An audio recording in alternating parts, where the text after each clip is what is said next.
Wisdom is not just the accumulation of knowledge or the ability to recall facts and figures. It is far deeper, far richer. True wisdom is discernment in action.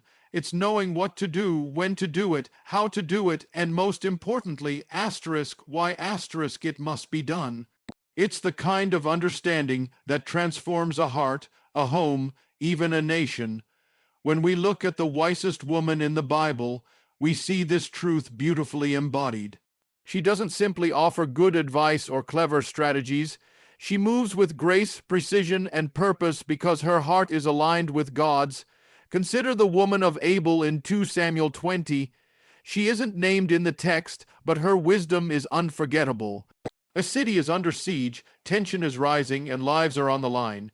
Joab, the commander of David's army, is ready to tear the city apart to capture a fugitive hiding inside. While warriors sharpen their swords, this wise woman steps forward, not with force, but with wisdom. She asks to speak with Joab directly, and when she does, she doesn't argue or panic. She reasons. She reminds him of Abel's reputation as a place of peace and wisdom. Then she offers a solution that both preserves justice and saves her people. One conversation changed everything. That's wisdom in action. What's remarkable is not just what she said, but how she said it. She didn't speak to dominate. She spoke to deliver. She wasn't driven by pride, but by purpose. Her wisdom was practical, rooted in her ability to assess the situation with clarity, speak truth with boldness, and act with courage. That's what discernment looks like. It's the ability to see through the fog of fear and chaos, to find the thread of God's will and follow it. Too often, we mistake wisdom for eloquence or intelligence or experience. But wisdom from God is spiritual. It starts with reverence, grows through obedience, and is revealed through action. James 3:17 describes this wisdom as pure, peaceable, gentle, open to reason, full of mercy and good fruits, impartial and sincere. That's what we see in the wisest woman in the Bible. She wasn't the loudest voice in the city, but she was the clearest. She didn't rely on status or strength, but on insight. In our lives today, we are surrounded by noise and opinions. People are quick to speak, quick to act, and quick to judge. But what we need, what the world needs, is not more reaction. It needs women and men who are led by godly wisdom, those who don't just know truth, but who live it out with discernment, who step into tense moments not to be seen, but to bring peace. That kind of wisdom isn't born in the classroom or the spotlight.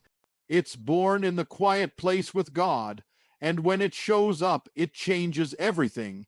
Her power was in her posture, not her position. In a world where people often measure influence by titles, platforms, and authority, the Bible reminds us that real strength often flows from humility, not hierarchy. The wisest woman in the Bible didn't sit on a throne, wear royal robes, or command armies. She wasn't known for status, but for spirit. Her impact didn't come from being in charge. It came from being in alignment with God. We see this clearly in the story of Abigail in 1 Samuel 25.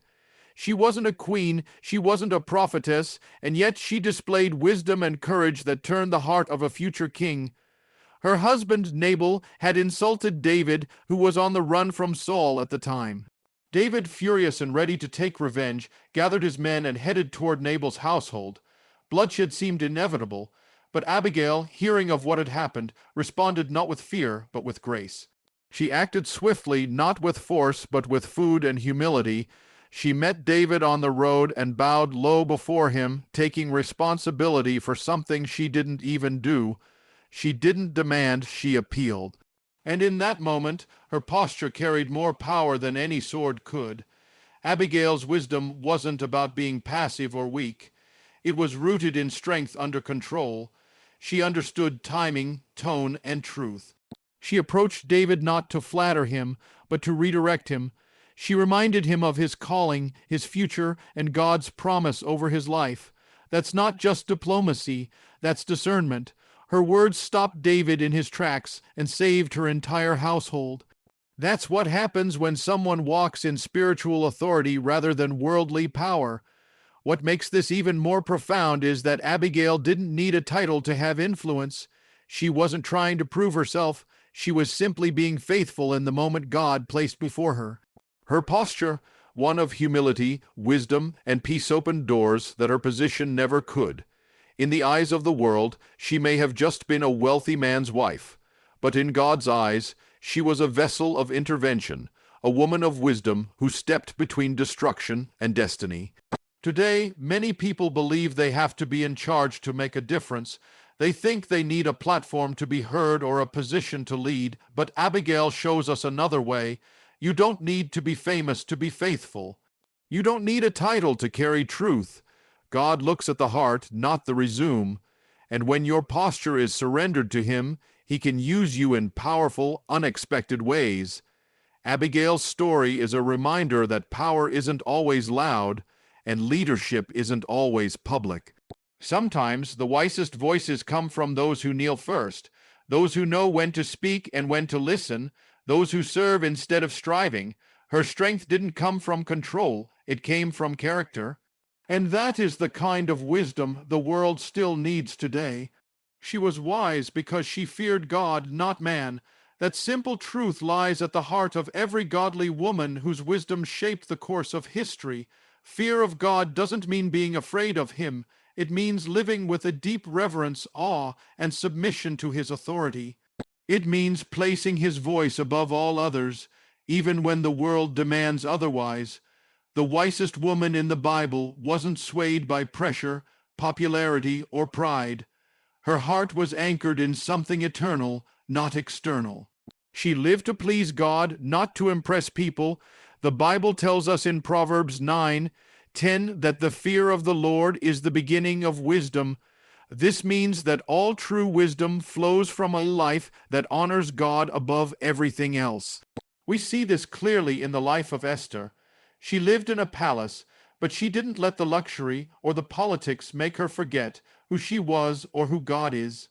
When the Jewish people were threatened with annihilation, she faced a terrifying choice: remain silent and stay safe, or speak up and risk everything, including her life. Her decision didn't come from trying to win approval or protect her position. It came from the fear of God, a holy confidence that God's purpose was more important than her comfort. Esther asked her people to fast and pray with her. She knew that wisdom wasn't about making quick decisions or clever strategies. It was about aligning herself with God's will.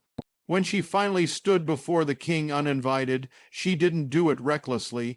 She did it prayerfully, humbly, and fearfully, not of the king, but of failing to fulfill God's calling on her life. That is what gave her strength. That is what gave her wisdom. Fearing man leads to compromise. It leads to decisions based on what's convenient, what's popular, or what's safe. But fearing God leads to clarity. It brings peace even in pressure and courage even in chaos. Esther's wisdom wasn't found in her ability to speak. It was found in her willingness to listen to God's voice above all. That's what made her wise. That's what made her bold. And that's what made her story one of redemption and deliverance. In our world today, it's easy to be influenced by the opinions of others. Social pressure, fear of rejection, and the desire for acceptance often shape the way we think and act. But godly wisdom stands on something stronger. It comes from a heart that is fully surrendered to God, even when the path is costly. The wisest woman in the Bible teaches us that reverence for God gives us a vision that fear cannot cloud, and strength that pressure cannot shake. She feared God, not man, and because of that, she made decisions that changed destinies. Her wisdom was not loud or boastful, it was steady, rooted in faith. And in the quiet courage of her fear of the Lord, she showed the world what true wisdom